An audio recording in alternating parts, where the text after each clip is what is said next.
नमस्कार दोस्तों, आज मैं आपको भक्त अजामिल की कहानी सुनाने वाली हूँ, जो श्रीमद् भागवत पुराण से ली गई है। अगर आपको ये कहानी पसंद आए तो नीचे कमेंट बॉक्स में जय श्री कृष्णा अवश्य लिखें। तो आइए सुनते हैं ये कहानी। कन्नौज शहर में एक ब्राह्मण रहता था। उसका नाम अजामिल था।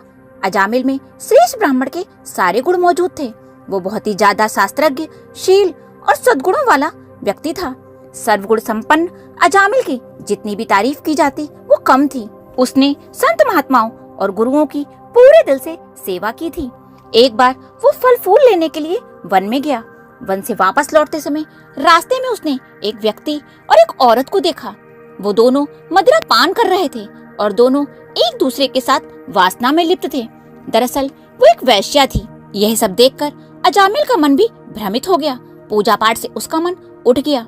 अब हर पल वो उस वैश्या के ख्वाबों में खोया रहता। उस वैश्या के लिए उसने अपनी कुलीन और विवाहित पत्नी का परित्याग कर दिया और उस वैश्या के साथ ही रहने लगा। इतना ही नहीं, उसने अपने माता पिता को भी छोड़ दिया।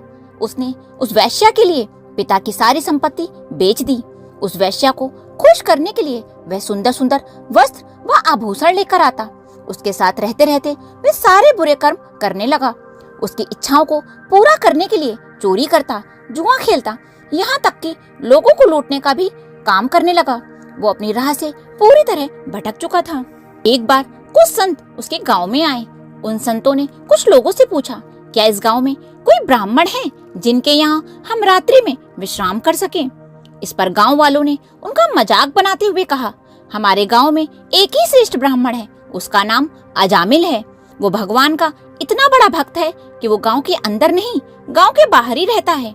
गांव वालों के कहे अनुसार सभी संत अजामिल के घर पहुँचे और उसका दरवाजा खटखटाया। जैसे ही अजामिल ने दरवाजा खोला तो उसे संतों के दर्शन हुए, जिससे उसे अपने पुराने सत्कर्म याद आ गए। एक संत ने कहा, अजामिल, रात बहुत हो गई है, इसलिए अगर आपको कोई परेशानी ना हो तो हमारे लिए भोजन और सोने का प्रबंध कर दीजिए। अजामिल ने खुशी खुशी भोजन का प्रबंध किया और संतों को भरपेट भोजन करवाया। जब सोने का वक्त हुआ तो अजामिल ने उनसे सोने के लिए कहा। तब सभी संत बोले, अजामिल, हम प्रतिदिन सोने के पहले भगवान का नाम लेकर कीर्तन भजन करते हैं। ऐसा कहकर संतों ने कीर्तन करना प्रारंभ किया। उस कीर्तन में अजामिल भी शामिल हुआ। पूरी रात भजन कीर्तन चलता रहा। इस दौरान अजामिल की आंखों से आंसुओं की धार बहती रही। पूरी रात भगवान के नाम का जप चलता रहा। जब सुबह हुई तो संतों ने उससे विदा लेने की बात कही। तब अजामिल बोला, हे महात्माओं, मुझे माफ कर दीजिए। मैं कोई भक्त नहीं हूँ, बल्कि मैं तो एक बहुत बड़ा पापी हूँ। मैं तो एक वैश्या के साथ रहता हूँ। मेरे बुरे कर्मों की वजह से मुझे गांव से भी बाहर निकाल दिया गया है। मैं आप सबकी सेवा करना चाहता था, इसीलिए आप सभी को भोजन करवाया। अजामिल की बात सुनकर सभी संत बोले, अगर तुमने कल ही हमें ये बात बताई होती तो हम यहाँ रुकते ही नहीं। क्योंकि तुमने हमें आश्रय दिया है, इसलिए अब चिंता मत करो। ये बताओ कि तुम्हारे घर में कितने बालक हैं? अजामिल बोला, महाराज, मेरे घर में 9 बच्चे हैं और एक माँ के गर्भ में हैं। उसमें से एक संत बोला, अजामिल, इस बार तुम्हें संत के रूप में पुत्र की प्राप्ति होगी।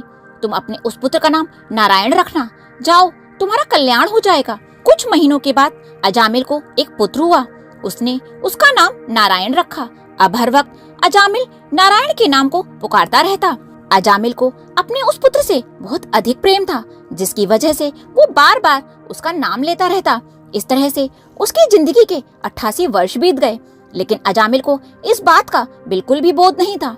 वो तो अपने पुत्र नारायण के प्रेम में लिप्त रहता। एक बार की बात है, अजामिल ने देखा कि उसे ले जाने के लिए 3 यमदूत आए हैं, जो दिखने में भयानक लग रहे थे। उनके हाथों में फांसी है, मुंह टेढ़े थे और सारे शरीर में रोए खड़े थे। उस समय अजामिल का बेटा नारायण उससे थोड़ी दूरी पर खेल रहा था। जब अजामिल ने यमदूतों को देखा तो अपने पुत्र को आवाज लगाने लगा, नारायण, नारायण, मेरी रक्षा करो, मेरी रक्षा करो नारायण, मेरी रक्षा करो, मुझे बचाओ नारायण, मुझे बचाओ। ऐसे में जब भगवान विष्णु के पार्षदों ने उसकी आवाज सुनी तो उन्हें लगा कि तो हमारे स्वामी नारायण को मदद के लिए पुकार रहा है, इसलिए वो सब तुरंत उसके पास आ गए। उस समय यमदूत उसके शरीर से आत्मा को निकाल रहे थे। तभी भगवान विष्णु के दूतों ने यमदूतों को बलपूर्वक रोक दिया। तब यमदूतों ने भगवान विष्णु के दूतों से कहा, धर्मराज की आज्ञा का निषेध करने वाले तुम लोग कौन हो? आखिर तुम किसके दूत हो? कहां से आए हो? और इसे ले जाने से हमें क्यों रोक रहे हो? इसकी मृत्यु का वक्त हो गया है। तब भगवान के दूत बोले, हम भगवान विष्णु के पार्षद हैं। यह भगवान का परम भक्त है। अगर तुम इसे ले जाना चाहते हो तो तुम इसे ले जाने के पूर्व हमसे युद्ध करना होगा। तब यमदूतों और दूतों के बीच युद्ध होने लगा, जिससे यमदूतों को हार मानकर बिना अजामिल को लिए वापस यमलोक लौटना पड़ा। अब अजामिल को अपने पाप कर्मों पर और भी अधिक पश्चाताप होने लगा। वो सोचने लगा कि मैंने मृत्यु के डर से अपने पुत्र नारायण का नाम पुकारा तो भगवान के दूत प्रकट हो गए। अगर मैं वास्तव में भगवान को पुकारता तो क्या वास्तव में नारायण मेरे सामने प्रकट हो जाते? इसके बाद अजामिल सब कुछ त्याग कर हरिद्वार चला गया। हरिद्वार में अजामिल ने अपना सब कुछ ईश्वर को समर्पित कर दिया। एक दिन उसने देखा कि भगवान विष्णु के वही पार्षद उसके पास आए। अजामिल ने सर झुकाकर उन्हें प्रणाम किया।